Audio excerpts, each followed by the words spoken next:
trade has declined, poverty and inequality has increased.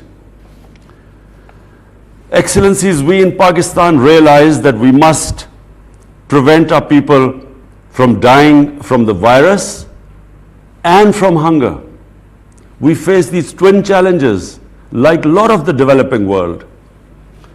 We pursued a people and poor-centric approach, and doing this very difficult balancing act, saving lives, securing livelihoods, and at the same time stimulating the economy. An extremely difficult balancing act.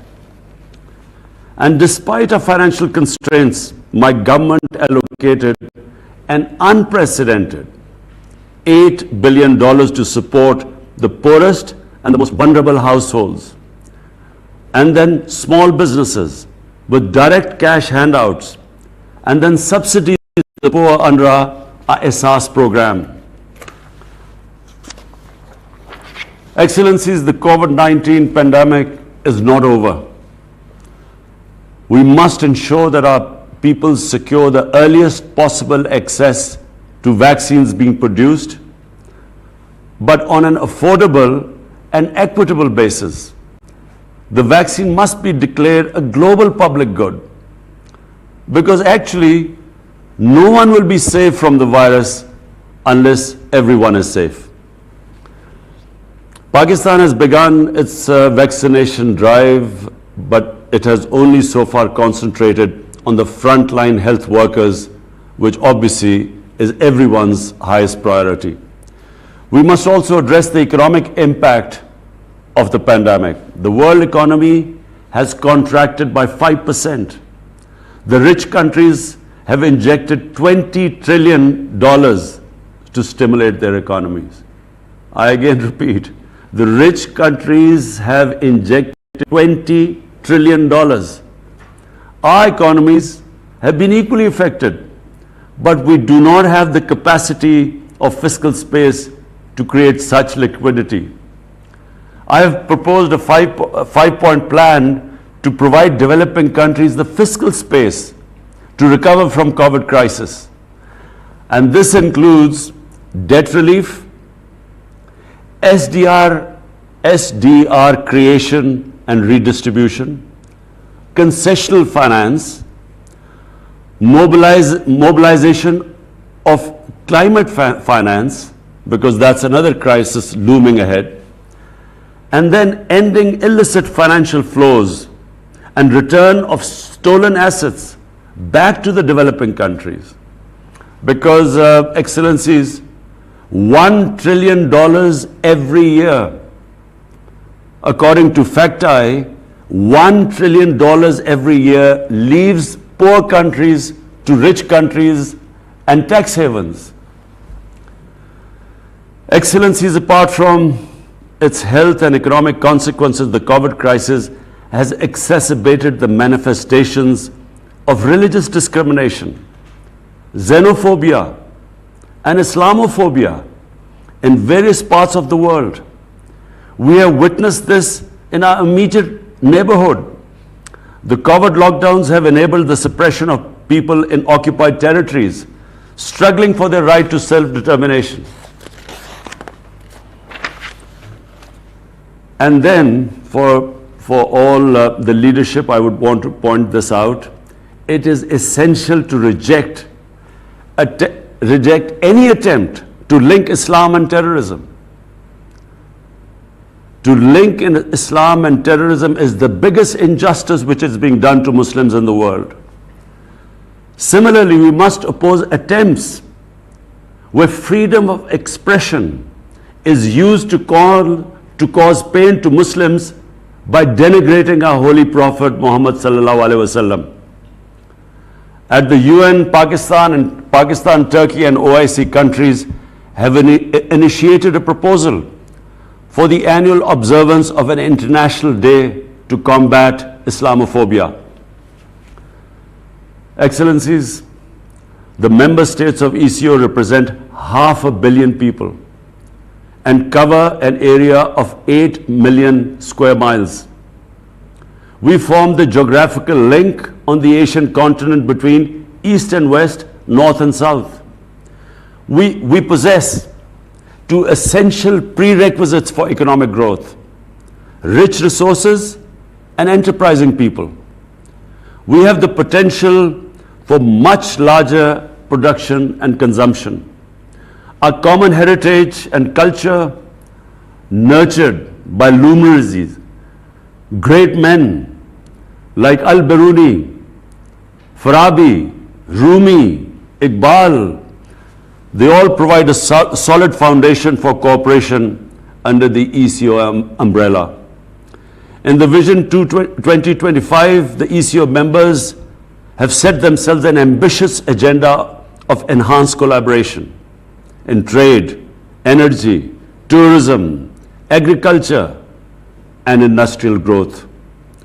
We should undertake a midterm review of the progress made so far, accelerate the pace of implementation, and deepen the scope of cooperation. Excellencies, in advancing our common objectives, we must take full advantage of our geographical location, economic assets, and political relationships. Regional connectivity and integration have been proven to be essential for rapid growth and development. Enhanced physical infrastructure will generate economic activity, trade, employment, mobility, and cross-border exchanges. Peace in Afghanistan is crucial to the success of such physical integration in ECO region. I hope that the successful culmination of the intra-Afghan negotiations will lead to durable peace and security in Afghanistan. Excellencies, our priorities and goals are clear. I propose that we focus on the following 6 points. First, we need to recover robustly from the economic and health crises induced by the pandemic. We must mobilize the national and international resources required for this purpose. I request ECO's support for my 5-point agenda, which I mentioned earlier. Second, we must adopt a plan to build resilient healthcare systems to respond to such crises in the future.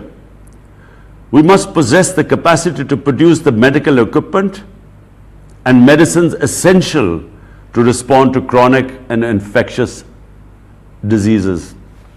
Third, we must develop an integrated transport network to facilitate both intra-ECO trade and serve as a pathway for trade between the major economies to the east and west, north and south. The Istanbul-Tehran-Islamabad commercial cargo train and proposed Uzbekistan-Afghanistan-Pakistan railway links are important regional connectivity projects. In addition, linking CPEC with Afghanistan and beyond is vital. Fourth, we must implement the cross-border projects already agreed under the ECO members, including TAPI, gas pipeline, and the CASA 1000, establishing an ECO investment agency and organizing an annual ECO investment fair where investment-ready projects could be presented to ECO and global investors are ideas that can be explored. Fifth, studies indicate that our mutual trade, which is just 8% of our total trade, it's just 8% of our total trade. This could be expanded tenfold. Enhanced transport links will help, but we should promote conscious measures for trade promotion, simplify border procedures, establish intra-regional institutional linkages, reinforce existing regional mechanisms like ECO Trade Development Bank, operationalize ECO Trade Agreement, and develop new initiatives like the Clearing Union. Sixth, to remain competitive we must promote knowledge-based economies. And this needs that we enhance expenditures on research and development and focus on rapid digitalization, especially extension of broadband to all parts of our countries. The ECO, as envisaged in the Vision 2025, should engage in dialogues with other regional and international organizations. We could emulate some of the successful models of cooperation in the EU, ASEAN, and African Union. Excellencies, for Pakistan, the vision of ECO's regional economic integration is an essential component of a strategy to transform the tensions of geopolitics into the dividends of geoeconomics. I would like to conclude by reaffirming Pakistan's abiding commitment to ECO, to the founding principles of the Treaty of Izmir, and to the full implementation of ECO Vision 2025. Excellencies, as per the rules, procedures of the ECO, I now propose election of President Recep Tayyip Erdogan as the chair of the 14th summit. I congratulate His Excellency Recep Erdogan, President of the Republic of Turkey, on his election and give him the floor to carry the summit forward.